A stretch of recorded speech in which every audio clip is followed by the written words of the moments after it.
বুঝি নাফরমানিতে পড়ে রইলা বান্দা 365 দিনে।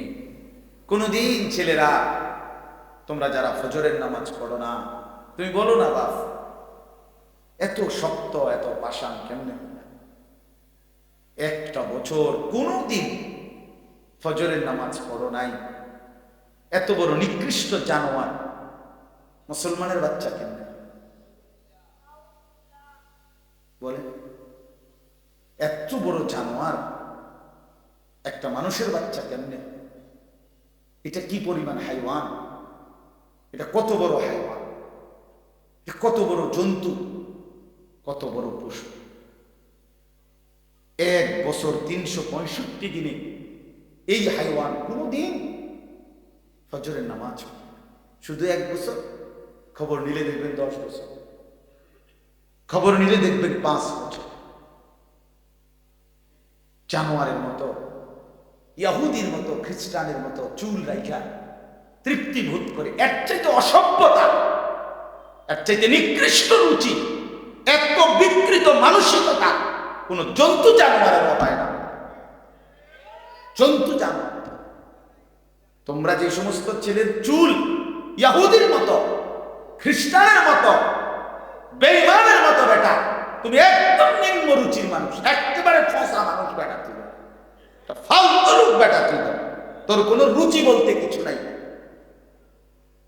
তোর কোনো রুচিবোধ নাই বেটা। কার মতো মুসলমানের বাচ্চা হইয়া মুসলমানের ঘরে জন্ম নিয়া বেটা আল্লাহর আজান শুনলি, ডান কানে বাম কানে তোরে আজান দিছি, এক পবিত্র মা তোরে 2টা বছর দুধ পান করাচ্ছে বেটা। কোন শরমে বেটা তুই ওই বেঈমানদের মতো চুল কাটলি বেটা? ওদের কোনো জাতপাত আছে না, ওদের কোনো ইজ্জত আছে না, সম্মান আছে? আল্লাহ তাআলা কোরআন কারীমে বলছে ইন্নামাল মুশরিকুনা নাজাস। কোরআনের আয়াত কিনা? আল্লাহ বলছে সমস্ত মুশরিক নাপাক, নাজাসুন নাজাস। সমস্ত ইহুদি নাপাক, সমস্ত খ্রিস্টান নাপাক, সমস্ত হিন্দু নাপাক, সমস্ত বৌদ্ধ নাপাক, সমস্ত নাস্তিক নাপাক, সমস্ত মুরতাদ নাপাক, সমস্ত বেঈমান নাপাক।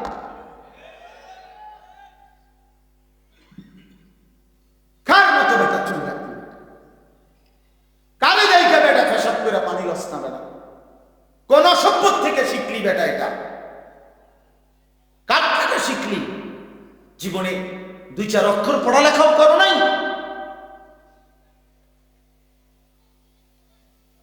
2-4 শব্দ পড়ো নাই তোমরা ছেলেরা। মানুষ এত অভদ্র অপবিত্র হয় কেন?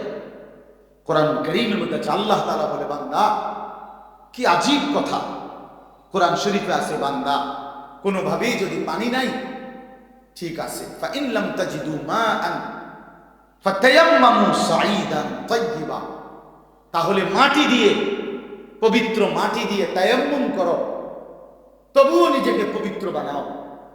যদি বলি আল্লাহ পানি নাই, ঠিক আছে, তো মাটি দিয়ে হলেও পবিত্র হইতে হবে, এত তাড়াহুড়া কেন? পানি আইও, পানি পাইয়া লই, এরকম শুরু করলেন। কোরআন শরীফের সরাসরি আয়াত আল্লাহ তাআলা বলে, জানো ওয়ালাকিন ইউরিদু লিইউতাহহিরাকুম, আল্লাহ বলেন আমি না আমার ইমানদার বান্দাকে সারাক্ষণ পবিত্রই দেখতে চাই। দোস্ত আমার, এটা কোরআন শরীফের আয়াত। ওয়ালাকিন ইউরিদু লিইউতাহহিরাকুম, আমি আমার বান্দাকে পবিত্র, মুমিন আমার সে, ও অন্য কেউ না, ও আমার ইমানদার বান্দা। তো ইয়া আইয়ুহাল্লাযীনা আমানু ইযা কুমতুম ইলাস সালাতি ফাগসিলু ওয়ুজুহাকুম, এই আয়াতের মধ্যে, এই আয়াতের অন্তর্ভুক্ত অংশ এটা। ওয়ালাকিন ইউরিদু লিইউতাহহিরাকুম, ইমানদার পানি নাই, ঠিক আছে, তায়াম্মুম করো মাটি দিয়ে। কেন এমন তাড়াহুড়া? আল্লাহ তাআলা বলে, আমি যে তোমাকে পবিত্র দেখতে চাই, আমি যে তোমাকে পবিত্র। ফীহি রিজালুন ইউহিব্বুনা আন ইয়াতাতাহহারু আল্লাহু ইউহিব্বুল মুত্তাহহিরিন। কোরআন শরীফের আয়াত আছে, আল্লাহ বলে, বন্ধু আপনার কিছু সাহাবীকে আমি দেখছি, আল্লাহ প্রশংসা করতেছে। মদিনার কুবা একটা এলাকা, যেখানে নবীজি মদিনার মক্কা থেকে হিজরত করে এসে প্রথম ঢুকছিলেন। এই হিজরত করে এসে প্রথম যেখানে ঢুকছেন, এই জায়গাটার নাম হলো কুবা নগরী। কুবা কি নাম? এই কুবা। এই এলাকার যারা সাহাবী ছিল, ওনাদের একটা অভ্যাস ছিল, ওনারা ওই সময় পানির তীব্র সংকট ছিল, পানি কম ছিল আর কি। তো তীব্র পানির সংকট থাকার পরেও ওনারা খাবারের পানি, রান্নার পানি, মানে ভাত তরকারি রান্নার যে পানি আর খাবারের পানি কম খাইত, কম ব্যবহার করত। এখান থেকে পানি বাঁচাইয়া পেশাব পায়খানার পবিত্রতার জন্য যে পানি দরকার, ওইখানে তারা পর্যাপ্ত পরিমাণ পানি ব্যবহার করত, যেন পবিত্রতার মধ্যে কোনো কমতি না। আল্লাহর কসম, এই কথাইটা, তাদের এই আখলাক আচরণটা আল্লাহ এত পছন্দ করছে, কোরআন শরীফের আয়াত নাজিল করে ডাইরেক্ট তাদের প্রশংসায় আল্লাহ বলছে, ফিহি রিজালুন, আপনার সাহাবীদের মধ্যে কিছু লোক এমন আছে আমি দেখতেছি, ইউহিব্বুনা আন ইয়াতাতাহহারু, যারা ভালোভাবে পবিত্রতা অর্জন করাটাকে খুব পছন্দ করে। আল্লাহু ইউহিব্বুল মুত্তাহিরিন, নবী শুনায়ে দেন, এমন পবিত্রতা অর্জনকারীদেরকে আমি আল্লাহও ভীষণ ভালোবাসি।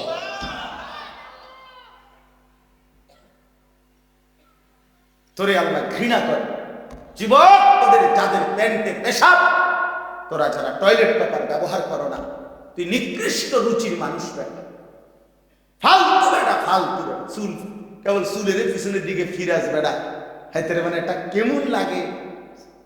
সামান্য সামান্য সহপাঠী বা সামান্য সেরকম দার সেরকম লাগতেছে তোরে দোস্ত, জিঙ্গাইলে না বলে সেরকমটা কেনা, সেরকম ঠিক আছে লাগতেছে, আমিও করি, কিন্তু সে কে যার মতো লাগতে আছে, হেইতে কেনা যে যার মতো সেরকম তো বুঝছি, সেরকমটাকে, সেরকম কি গাঁজা খোর না ফুটটা খোর না বাবা খোর না ডাইল খোর না হারাম খোর না মদ খোর না ইয়াবা খোর, কার মতো লাগতেছে তারে জিঙ্গা। তুই যে আমারে কইলি সেরকম লাগতে আছে, হেতে কেডা যার মতো লাগতে আছে আমারে? কথা বলেন। হ্যাঁ, তো জিঙ্গারি কবে দোস্ত ফুটটা খোরের মতো লাগে, তোর বাবা খোরের মতো লাগে। কারণ কোন ভদ্র মানুষ, ইমানদার, নামাজি, কোন চরিত্রবান পবিত্র মানুষ নাপাক থাকতে পারে না। তাহলে এটা বুঝাই যায় তোরে কার মতো লাগে বেটা। হ্যাঁ, নাই তো বলুক যে দোস্ত তোর চুল দেখে মনে হয় পুরা বাইরে বুঝতাম, তোর একদম জুনায়েদ বাগদাদির মতো লাগতে আছে, এমন নি, তাহলে তোর চোখ ডাকাইতের মতোই তো লাগে। আস্তাগফিরুল্লাহ, আস্তাগফিরুল্লাহ। প্রিয় ভাই আমার, বন্ধু আমার, আখিরাত যেন ভুলে না যাই। মহান আল্লাহ পাক রব্বুল আলামিন এই কোরআনুল কারীমের মধ্যে বারবার আমাদেরকে আখিরাত মনে করেছে। আমাদের জিন্দেগি ঈমানের জিন্দেগি, আমাদের জিন্দেগি পবিত্র জীবন ভাইয়া। আমরা শুধুই দুনিয়ার জন্য না, শুধু দুনিয়ার জন্য, দুনিয়ার জন্য আল্লাহ তাআলা কোরআন শরীফ আছে, ওয়াদারনি ওয়াল মুকাদ্দিবিনা উলিন নি'মাতি ওয়া মাহিলহুম কালিলা। আল্লাহ বলছে, হে আমার বান্দারা, নাফরমান পাপীদেরকে অল্প সময়ের জন্য দুনিয়া ভোগ করতে দাও, ওদেরকে দুনিয়া খাওয়াইয়া পড়াইয়া এরপরে আমি নিয়ে আসবো, আমি এই জন্যই বানাইছি। কিন্তু তোমরা মুমিন, তোমরা ইমানদার, তোমাদেরকে আমি আল্লাহ তাআলা জান্নাতের জন্য বানাইছি, জান্নাতের জন্য। উইদ্দাত লিল মুত্তাকিন, মুমিনদের জন্যই জান্নাত, মুত্তাকিদের জন্যই জান্নাত। একটা বেঈমানও জাহান্নাম থেকে মুক্তি পাবে না। কোন কাফের, কোন বেঈমান, কোন হিন্দু, কোন বৌদ্ধ, কোন ইহুদি, কোন খ্রিস্টান, কোন নাস্তিক, মুরতাদ পরকালে, পরকালে এক ঢোক, এক জাররা, এক লোকমা, এক ঢোক পানি মিলবে, সুখ মিলবে। ঈমানবিহীন সমস্ত ভালো কাজ আখিরাতের বিচারে পরিত্যক্ত, মারদুদ, বাতিল। ঈমান সত্য। মৃত্যু পরবর্তী যেই কোনো বিনিময়ের জন্য, উত্তম বিনিময় পেতে হলে কি লাগবে? ঈমান জরুরি, ঈমান জরুরি। ঈমান হারা সর্বহারা, আল্লাহ হারা সর্বহারা। সর্বহারা। তো এই জন্য আল্লাহ তাআলা আমাদেরকে বানাইছেনই আখিরাতের জন্য, আখিরাত নিজের জন্য। খালাকতুল আশিয়া আলি আজালিক ও খালাকতুকা লি। আল্লাহ বলছে, বান্দা গোটা দুনিয়া আমি তোমার জন্য বানাইছি, তোমারে শুধু আমার জন্য বানাইছি। সারে দুনিয়া তেরে লিয়ে, তু সিরফ মেরে লিয়ে। বাহ, এই কথা ভাবলেই তো আবার আমাদের তো খুব ভালো লাগে যে কয় কি মানে।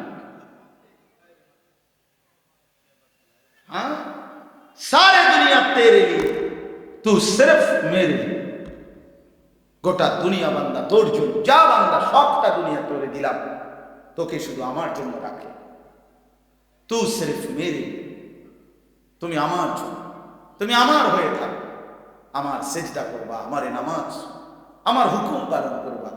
তো দুনিয়া ও ইজ্জতের সাথে আমি আল্লাহ চালাবো, আখিরাতেও তোমারে আমি আল্লাহ সর্বোচ্চ সম্মানজনক রিজিক, সর্বোত্তম জান্নাত আমি নিজে দিয়ে দেব। ফালানুহিয়ান্নাহু হায়াতান তাইয়্যিবা ওয়া লানাজজিয়ান্নাহুম আজরাহুম বিআহসানি মা কানু ইয়ামালুন। রব্বুল আলামিন বলেন, দুনিয়াতেও আরামের জীবন দেব, আখিরাতেও সর্বোত্তম বিনিময় দেব। শর্ত কেবল দুইটা, এক নাম্বার ঈমান, দুই নাম্বার নেক আমল। মান আমিলা সালিহান মিন যাকারিন আও উনসা ওয়া হুয়া মুমিন। আল্লাহ বলেন, পুরুষ কিংবা নারী যদি ঈমান অবস্থায় সবগুলো নেক আমল করতে পারো, আমি আল্লাহ ওয়াদা দিলাম বান্দা, দুনিয়াতেই তোমাকে আরামের জীবন দেব, আখিরাতেও সর্বোত্তম বিনিময় দেব। সুবহানাল্লাহ। চলে আমার কথা শেষ। আমার বাপ, আমি তর্জমা শোনাই, তাইলে কথা শেষ। হাফেজ আমিন ভাই অনেক মহব্বত করছে, এই মাদ্রাসার মাহফিলে আসার সুযোগ হয়েছে, এতটুকুই। আরো ওলামায়ে কেরাম, আমাদের আল্লামা মুফতি আমজাদ হোসাইন সাহেব হযরত অনেক অসুস্থ, উনি আজকে অনেক দিন ধরে ডেঙ্গুতে আক্রান্ত। আজকেও আসরের পরে কথা বলছি, খুব আস্তে আস্তে কথা বলে, খুব ক্লান্ত, দুর্বল। তারপরও আমারে বলছে যে আমিন ভাইয়ের মাহফিল আমি একটু লেগে হইলো আসুন। আমাদের আজকে যে একজন মাওলানা শেষ বয়ান করবে, অসাধারণ। আপনাদের ছেলেদেরকে, তোমাদেরকে বলি, বা আমার অনুরোধ রইল, আমার এই কথাটা রাখো, তোমরা ওর বয়ান শুনো। আমি নিজেও ওর বয়ান শুনি, আমি নিজেও হে ভক্ত। অসাধারণ বয়ান করেছে হযরত মাওলানা মুফতি ইউসুফ বিন ইকবাল, তার বয়ান চমৎকার। একেবারে আল্লামা মুফতি আরিফ বিন হাবিব যেমন সব কথা হাদিস থেকে বলে, এই নওজোয়ান মাওলানাও ঠিক এরকম অনর্গল রাসূলুল্লাহ সাল্লাল্লাহু আলাইহি সাল্লামের হাদিস বলতে থাকে। হ্যাঁ, এজন্য সবাই ইনশাআল্লাহ এই মাওলানার বয়ান শুনবার চেষ্টা করবেন। তো তরজমাটা শুনে আল্লাহ তাআলা মূল বক্তব্য এটাই যে আল্লাহ আমাদেরকে আখিরাত মনে করাইতে চেয়েছে। কি? কোরআনুল কারীমের 30 নম্বর পারা 101 নম্বর সূরা আল কারিআ, এই সূরার আল্লাহ বলেন, আল কারিআতু মাল কারিআ।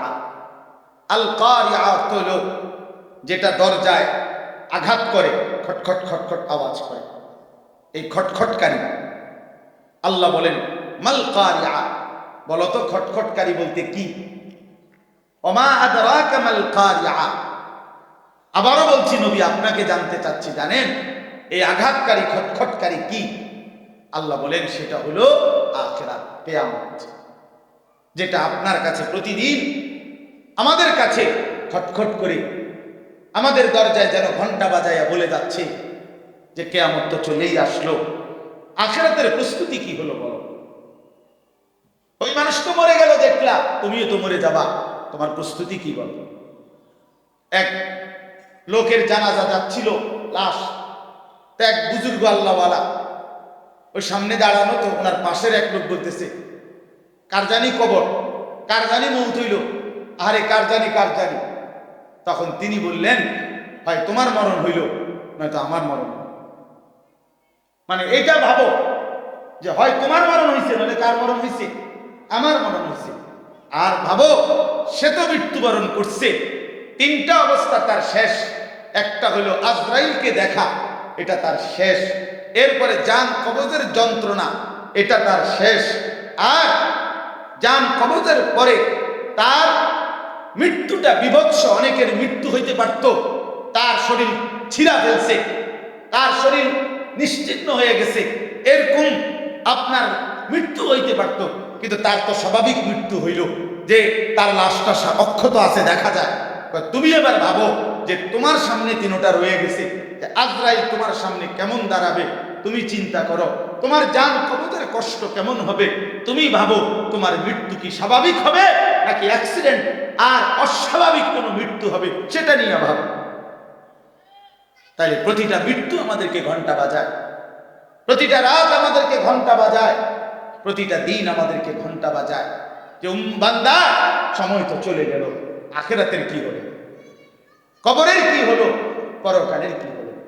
ইয়াউমা ইয়াকুনুন নাসু কাল ফারাশিল মাবসুত ওয়া তাকুনুল জিবালু কাল ইহনিল মানফুশ। আল্লাহ বলে একদিন সত্যি সত্যি কিয়ামত হবে, ইসরাফিল ফু দিবে। সেদিন কি হবে? সেদিন সমস্ত মানুষগুলো হয়ে যাবে বিক্ষিপ্ত পতঙ্গের মতো। বিক্ষিপ্ত পতঙ্গ মানে আপনারা একদম সহজ বুঝবেন, ওই যে বাতির মধ্যে, লাইটের মধ্যে, আলোর মধ্যে অনেক সময় যে সাদা সাদা পোক এগুলো আসে, এগুলো দেখছেন? এগুলো কি করে? উলু উলু, এই যে আর একটু বড় বড় সাদা সাদা, হ্যাঁ, এই উলু উলু, এই উলু পোকা, এইটা যেমন মাঝে মাঝে এইভাবে আসে চারদিক থেকে উইরা উইরা আইয়াই পইরা হয় আগুনের মধ্যে, বাতির মধ্যে, আলোর মধ্যে পইরা পইরা মরে, নিচে মরে। তো আল্লাহ পাক বলেন ইসরাফিল ফু দিবে, কিয়ামত শুরু হবে, মানুষ এরকম পাগলের মতো, উলুর মতো দৌড়াইয়া, পতঙ্গের মতো চারিদিকে দিক বিদিক শূন্য হইয়া দৌড়তে থাকবে। কেউ বলতে পারবে না কে কোথায় যাচ্ছে, কোথায় দৌড়াচ্ছে, কি হচ্ছে। সবাই অস্থির হয়ে যাবে। এরই মধ্যে যে যেখানে গিয়ে পড়ে যাবে ওইখানেই তার মৃত্যু, ওইখানেই কবর। ওয়াতাকুনুল জিবালু কাল ইহনিল মানফুশ। পাহাড়গুলো একটা নমুনা আল্লাহ বলছে, পাহাড়গুলো তুলারে দীর্ঘক্ষণ মেশিনের মধ্যে ধুনাইয়া সারলে, এবার যখন ঝরঝরা হয় তুলা, তো এবার যদি বাতাস লাগে তাইলে যেমন এটা উড়তে শুরু করে, তুলা উড়ে। তো আল্লাহ তাআলা বলে পাহাড়গুলো এরকম ধ্বনিত তুলার মতো উঠতে থাকে, পুরা সৃষ্টির সবকিছু ভাইঙ্গা চুরা শেষ হয়ে যাবে। হাসরের ময়দান কায়েম হবে, আর সেখানে কি হবে? দুইটা অবস্থা। ফাআম্মা মান সাকুলাত মাওয়াজিনুহু, সেই হাসরের ময়দানে আমলনামা হাতে নিয়ে মিজানের পাল্লায় যার নেকি ভারী হবে, ফাহুয়া ফি আইশাতির রাদিয়া, সেই সন্তুষ্টিময় আরামদায়ক জান্নাতের জীবন লাভ করবে। ওয়া আম্মা মান খাফফাত মাওয়াজিনুহু ফাউম্মুহু হাওিয়া ওয়া মা আদরাকা মা হিয়া নারুন হামিয়া, আর যার আমলনামা